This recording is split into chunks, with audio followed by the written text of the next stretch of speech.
Hi guys, this is Anna and I'm so glad you could find time to join me today. If this is your first time watching this channel, I would really be glad if you could subscribe, if you could hit that button there of notification so that you know or you're alerted to when my videos come on. So today I'm going to talk about a topic that's going to be extremely interesting and an eye-opener to some people that may not know. So my family and I migrated a few years ago and we currently live in Perth, Australia. And yeah, so far it's really been good, but obviously with a few hiccups here and there. But today, I want to talk about a very interesting topic. Things that people never tell you. You know, when people move to abroad or diaspora or whatever you like to call it, we all are painted a very rosy picture. We all know that people have gone overseas. People think that you've gone overseas, you're loaded and stuff like that. But today I just want to talk about a few things that nobody tells you about. And so I've titled my topic today as the harsh truths that nobody ever tells you about relocating to overseas or to any, abroad country. So one thing that the first truth is nobody actually tells you that you need to work extremely hard. Okay, so that's not a problem for me, to be honest, because I've generally been a hard worker. But to be extremely honest, in working abroad, you have to go the extra mile. First and foremost, I've always felt like you have to prove yourself a little bit more, that you have to be above average, that people like each time I've started a new job or each time I've gone to work in a new place, I've always felt like, or trying to go far above and being obviously above average to ensure that you're working to the best of your ability. But by and large, I've met a lot of people while living here. And to be honest, very few people hold one job. So you'll find majority of the people work at two or more jobs. So basically, you notice that when people move abroad, it's because of the nature of working overseas, you find that you have to take up one or two jobs. It may be that you're working in your normal area of job, like let's say, for example, you're working as a doctor or you're working as a nurse. You'll find that you have to have a regular job and then you have like either locum or agency or whatever. And this is just to try and make ends meet. You'll find that there are few people that are either have started their own side hustle, like say they're doing something that they love on the side, like DJing, photographing, and stuff like that. But at the same time, they hold another, day-to-day job where they are like having a constant income. So that's the truth that nobody actually tells you, that most times you are out there working, whereas everybody's thinking, oh, you're having so much fun overseas. It's true, there is fun, but at the same time, there's still a lot of hard work to put in to ensure that you're meeting your day-to-day requirements of life. The second truth that I want to talk about is the cost of living and the bills that are associated with living overseas. I don't know. I know everybody out there knows, or people are told out there, that when you go to live overseas, you have a lot of money. That could be true a little bit. So the cost of living is quite high, you know?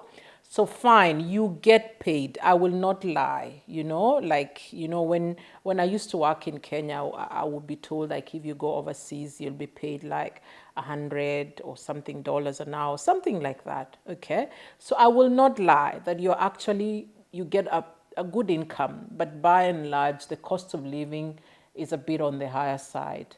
Like, for example, like my normal day-to-day bills, like obviously living here with my children and my husband, we have a home, so there's the cost of running a home. So there is, let's say, for example, there is your internet bills, there's water bills, there's electricity bills, there is land rates, there is water rates, there is, the cost of your children going to school.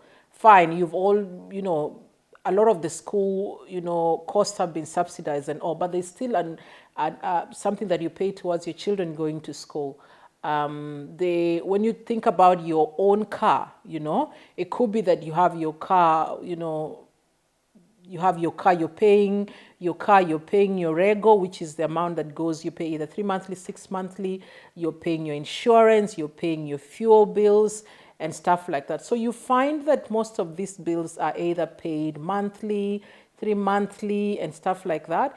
And by and large, I find that the cost of living is quite high. So unless you're a good, saver, unless you're somebody that can really manage your funds pretty well, you can almost find like you're spending probably about 2/3 or a half of your income just on bills. Okay, so yeah, the cost of living is on the higher side compared to living in a third world country.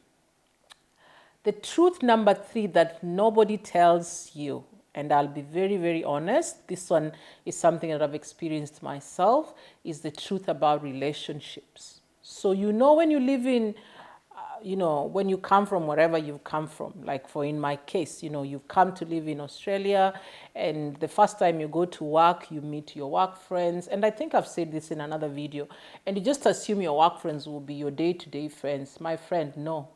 Some of your work friends will be your day-to-day friends, but sometimes it is as far as it goes, that your work friends are your work friends, and out of work, you need to try and make some other relationships that will eventually form your day-to-day, okay?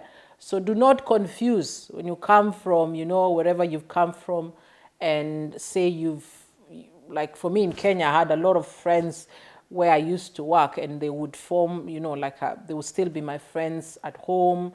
Over the weekends, we would hang out, but as is, sometimes here, that's where it ends, at work. Okay? The other thing about relationships is once you move, especially in your first few months of living overseas, you will find that you can easily feel isolated, extremely isolated, because as soon as you move, say, for example, if you're moving just either alone as a student, imagine maybe as an 18-year-old who's starting to study in Australia, or you're moving as, for your master's degree, or are you moving with your family? Before you make those relations, before you make friends, it can be quite isolating. It can be quite isolating. And those are the times that a lot of people feel homesick. And this nobody will tell you. A lot of people will tell you, oh, we will link you up with so-and-so. But as you learn, the realities or the harsh realities on the ground is that people are busy with their lives. People are running their own homes. People are concentrating on their own homes.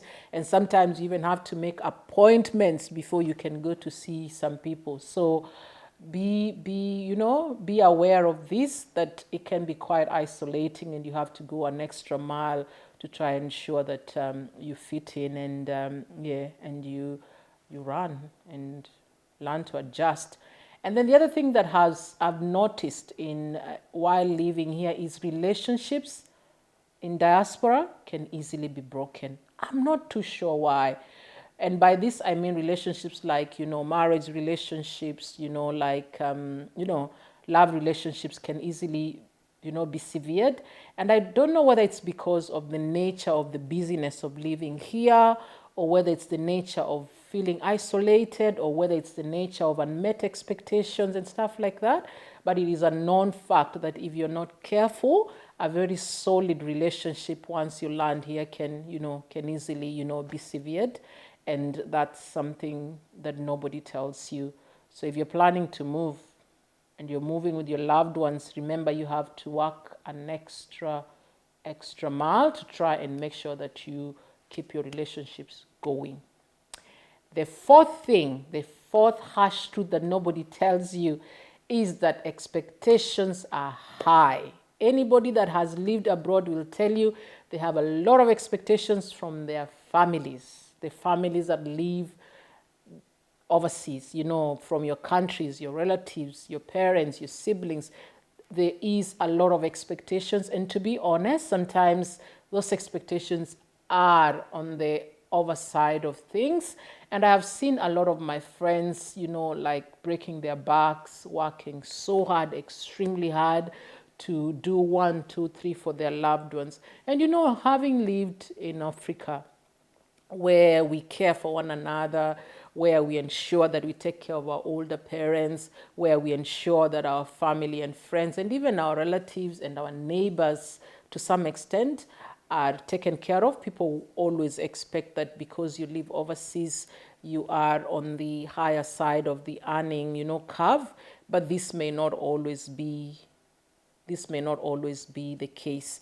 And obviously, I've also, we've all also listened, in social media or in the mainstream media, and, you find that people, are being pushed over to the limit. Or let's say, for example, they try to invest at home and things are, they don't find things as they expected it to be. And so, the expectations just by the fact that you live overseas is quite high. And to be honest, I think that is something that probably, people need to lower the expectations, because I'll tell you from experience, working overseas can be daunting, can be quite, hard work. And sometimes people may not know that, you've worked long hours, you've worked double shifts, you've worked all this, and sometimes not even understand that you are actually physically and in health wisely breaking your back to make sure that you meet some expectations. The last bitter truth that nobody will ever tell you is that mental health is quite ripe in people that live overseas. And to be honest, I think part of it is because of the expectations that have been laid upon us, mainly by our, maybe, for example, like at your workplaces, your day to day, and stuff like that. And it's very easy to find, someone getting into depression, getting into drug abuse, getting into excess alcohol intake and stuff like that. And to be honest, these things are really, really readily available. Alcohol is quite cheap. I think I had someone saying the other day that you can easily find a beer worth $5, So, and they're quite available, just next to Coles or next to, it's easy to drive in, drive out, drive just through and get alcohol very easily, get drugs quite, So it's a truth that nobody easily or easily available, nobody easily tells you that these things are happening. And to be honest, I just want to say that if you are living overseas and you're going through mental health, or you're going through depression, you're going through substance abuse, obviously there are avenues that you can reach out to get help. Just do not drown by yourself. Do not just isolate yourself. And there's a lot of help out there, starting off obviously with your GP. There's a lot of help in the helplines and stuff like that. So guys, there we have it, So those are generally the truths, the harsh truths, call them bitter truth, call them whatever, but those are the truths that nobody will readily just tell you about living overseas. Fine, we are enjoying living here. People enjoy living abroad. There are so many benefits of living abroad, but on the flip side as well, there are these things that nobody tells you, and you need to be worried about them even as you move to live overseas. And as your loved ones live overseas, cut them some slack. Remember, they are working extremely hard, holding more than 2 jobs just to try and make ends meet. Thank you so much. Thanks for joining me today. Please, if you have not subscribed, I will be putting out more videos, and you don't want to miss out. Thank you so much for joining me. God bless.